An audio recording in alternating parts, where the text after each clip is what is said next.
We have some major breaking news. California Governor Gavin Newsom just smacked the Trump administration with a massive lawsuit less than an hour after Donald Trump walked in front of the cameras outside the White House and greenlit the arrest of the California governor with no grounds to arrest him.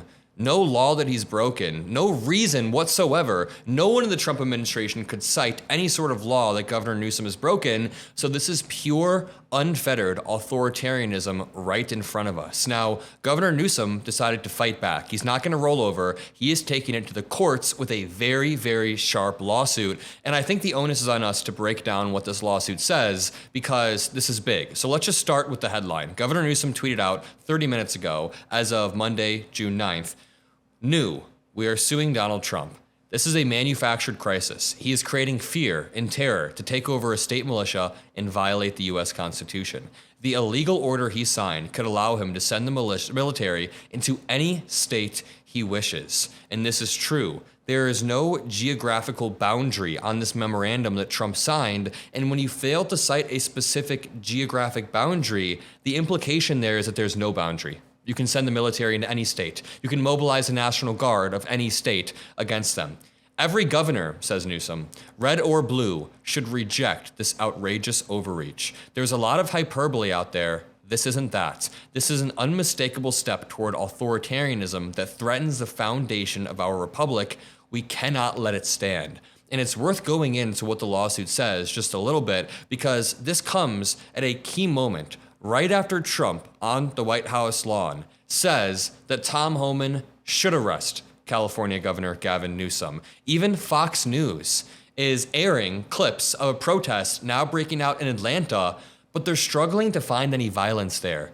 They're showing the horror of a band playing. It's literally just a band playing. Fox News alert now. We are going to show you two live shots of these planned protests. One screen left, Los Angeles, 11:30 in the morning there. That is now underway. It looks like a band performing to a crowd in the streets there. All of this as we see crowds building in Atlanta, 2:30 local time there. You can see megaphones and signs up as we... They're trying to say it like it's scary. They're like, we are now switching to planned protests, major breaking news alert. There seems to be a band playing in Los Angeles, and there seems to be signs in Atlanta. Early in the afternoon, as we saw what happened in Los Angeles, where the anti-ICE rioters set fire to driverless cars, looting stores, attacking federal agents, as well as LAPD. President Trump weighing in just a short time ago when asked if he think Gavin Newsom, in the wake of all this, should be arrested based on what's happened in LA. He said that he believes it would be a great thing. Gavin Newsom is fired. Absolutely despicable. Republicans talk about states' rights when it comes to abortion or vaccines or education, yet they are completely okay with the president of the United States reaching in to a state, scrambling up what they're doing, threatening to arrest the governor. They're only okay if that president is orange, in my opinion. But let's continue and read this statement from Attorney General Rob Bonta from California. I think this is very, very important. He says, Attorney General Rob Bonta, Governor Newsom, challenged Trump orders seeking to federalize California National Guard. California Attorney General Rob Bonta and Governor Gavin Newsom today sued Donald Trump and Defense Secretary Pete Hegseth in response to their orders seeking to federalize the California Guard for 60 days under 10 U.S.C. 12406. In the early hours of Sunday morning, the U.S. Department of Defense, at the direction of the president, redirected thousands of National Guard troops from San Diego to Los Angeles without authorization from the governor and against the wishes of the local law enforcement and the governor and everyone in the state. In total, the department intends to deploy 2,000 troops from across the state, an inflammatory escalation unsupported by conditions on the ground. Very well said. In a lawsuit being filed today, Attorney General Bonta and Governor Newsom will ask the court to hold unlawful and set aside the president's order. Quote, President Trump's order over the objections of the governor is unnecessary and counterproductive. On Friday and Saturday, June 6th and 7th, U.S. Immigration and Customs Enforcement conducted multiple immigration raids in downtown Los Angeles. These raids were met with multiple protests. But the game that's being played here is almost a self-feedback loop of escalation. And what I mean by that is, after undertrained ICE agents barged into majority Latino neighborhoods and started to enact reckless reckless immigration policies, detaining people at the worst places possible, then you start to see some counter protests. But they were just small, scattered protests, right?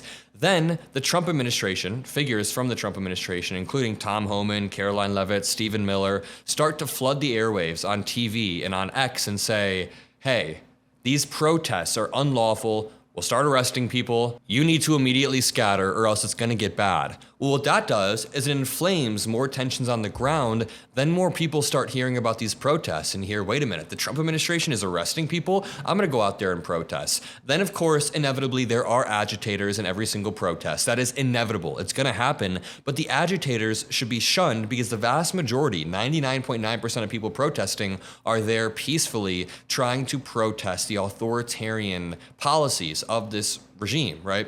So then you just see this never-ending escalatory cycle where after you have a few agitators, then Fox News one more time blasts those videos of agitators, and then Trump calls in the National Guard thinking all of LA is under fire, when I've talked to multiple people who live in LA. 99.9% of people living in LA are going about their daily lives. Now, I'm sure some people in the comment section live in LA. I'm sure some of you have attended the protests, but the vast majority of people in LA, if you just look at the numbers, are going about their lives. There are millions and millions and millions of people that live in LA.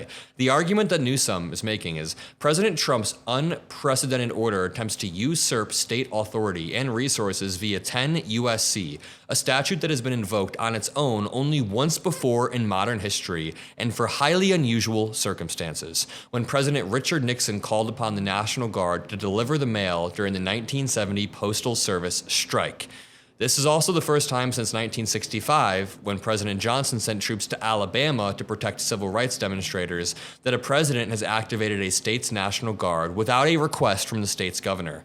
A massive, massive escalation. Here, Governor Newsom did not request that the state's National Guard be federalized, as local authorities were managing the situation on the ground and openly expressed concern that bringing in the National Guard could inflame the situation. After the president plowed ahead with his order, the governor sent a letter to Secretary Hegseth requesting that the DoD rescind its unlawful deployment of troops.